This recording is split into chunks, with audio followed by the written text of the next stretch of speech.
Well, good morning, brothers and sisters. At least it's morning here in Arizona. Getting ready to start another week. Already halfway through the month of August, and here we go. Anyway, I was just thinking, we've been talking about the voice of one compared to many voices. And there's literally millions and millions and millions of voices out there.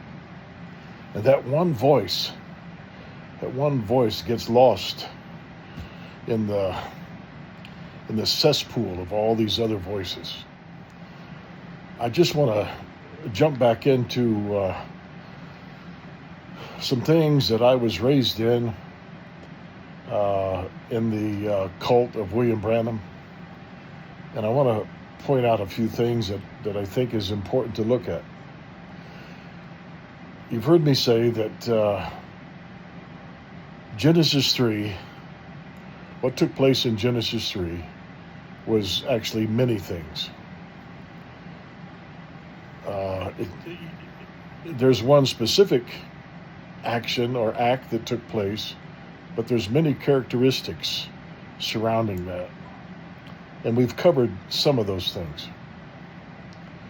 But in his teaching of the creation, William Branham made this statement, and I've referred to it before. He said, referring to the woman who became known as Eve, he said she was only a byproduct.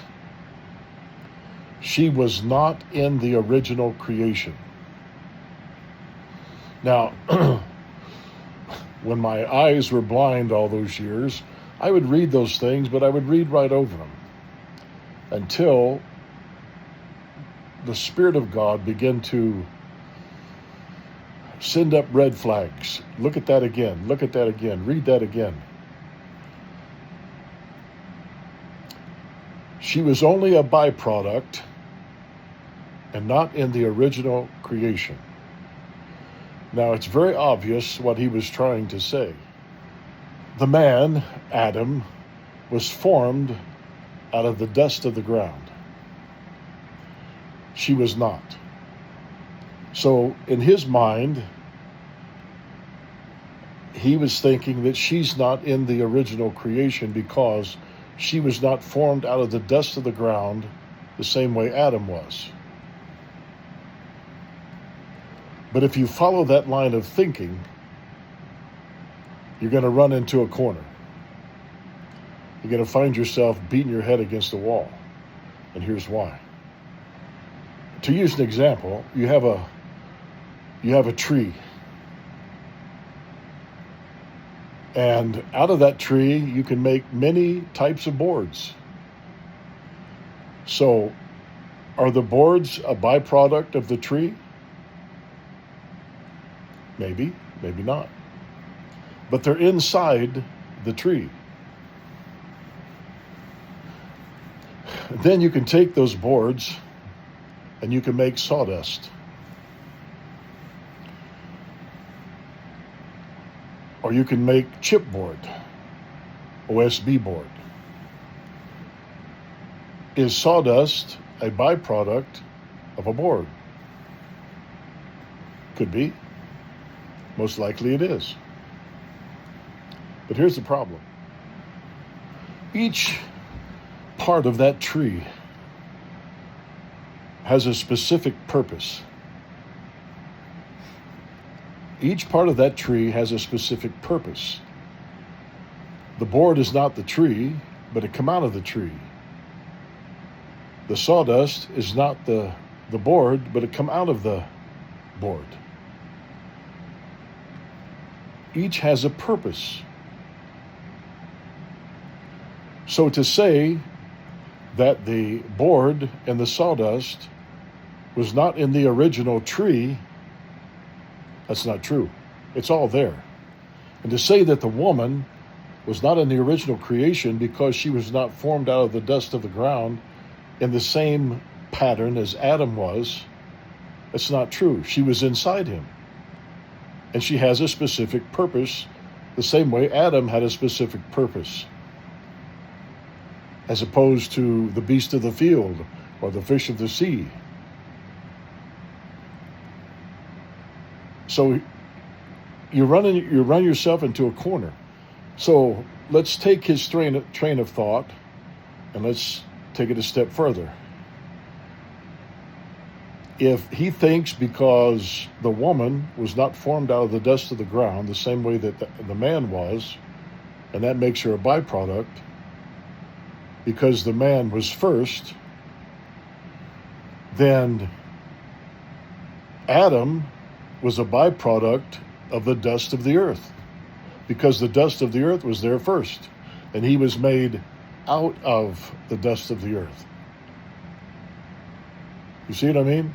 You run yourself into a corner. So the point is, if you're going to start categorizing things like that, you come to a dead end. Here's another thing he said. In his masterful way of contradictions, which he was the master of contradictions, on the flip side of the coin, he said that she was co-equal with Adam in the creation. Co-equal. Well, once again, a byproduct in his way of thinking cannot be co-equal with the product. Sawdust cannot be co-equal with the board. The board cannot be co-equal with the tree if you're going to categorize things as he did. You follow me? So what we have here in Branham's theology, we have the dust of the earth. The man was a byproduct of the dust of the earth. And then we have the woman who is a byproduct of the man. And if you want to take it to the highest level, everything that was created by Yahweh was a byproduct of him. Right? So, once again, using Branham's theology, anything that he claimed was a byproduct, namely the woman, was not in the original creation. Once again, you come to a dead end, because everything that God created could be classified as a byproduct of the Creator. The creation is a byproduct of the Creator, just like the board, the sawdust, etc., is a byproduct of the tree, if you follow Branham's theology. But here's the problem. To say that the woman was not in the original creation would be like saying the board was not in the original tree that it came out of. Not only is that a tremendous lack of revelation, but it's ignorance. It doesn't make sense. There's no basic logic to it. So then if she's not in the original creation, then we have to ask, when was she created? Because God made it very clear, after the sixth day, his creation was finished. He makes that very clear. And the seventh day he rested. So if she was not in the original creation, since the seventh day was his day of rest, when did he make her? When did he create her? The eighth day, the 9th, 10th, 11th, 12th, the 20th? No. So these are the voices that we have to be very careful of what we're listening to. Because remember, the devil's in the details. Just enough to throw you off. Just enough to throw off our listening to the voice of God. Remember, the scripture says, he that has an ear, let him hear what the Spirit of God is saying. God doesn't make mistakes. He doesn't contradict himself. He doesn't operate by human theology, educational theology, religious theology. That's not how he operates. He operates by his divine revelation and manifestation. When he says something, that's what happens. So, back to what I was saying. So the woman was part of the original creation, just like Adam was part of the original creation.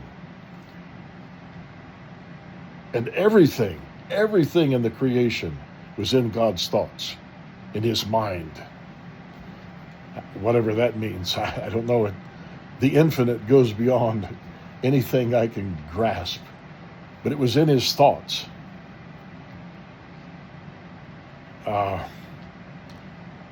He thought it, he spoke it, it came into manifestation. God said, "Let there be light," and there was light. God had a thought to create man out of the dust of the earth. He created man out of the dust of the earth, and inside that man was the woman. Inside that man was the woman, in the original creation. You can't make it any other way. And like I said, if you're going to make the woman a byproduct of the man, then all creation is a byproduct of God. Because they all came out of his thoughts. They all came out of his spoken word. They all was a manifestation of his prophecy, of his vision, of his divine vision. So anyway, I wanted to share those things to give you some meat to chew on, because I've found it's a life or death issue when you're talking about what voice are you listening to. And remember, in the beginning was the Word, and the Word was with God, and the Word was God. The same was in the beginning with God. All things were made by him, and without him was not anything made that was made. In him was life, and the life was the light of men, and the light shineth in darkness, and the darkness comprehended it not. Then it goes on down and says, the Word was made flesh and dwelt among us, and we beheld his glory. The glory is of the only begotten of the Father, full of grace and truth. That word, that voice, is the only voice that matters. Yeshua said, "My sheep hear my voice." Thank you for listening. God bless. Remain faithful to the love, peace, and truth of Yeshua.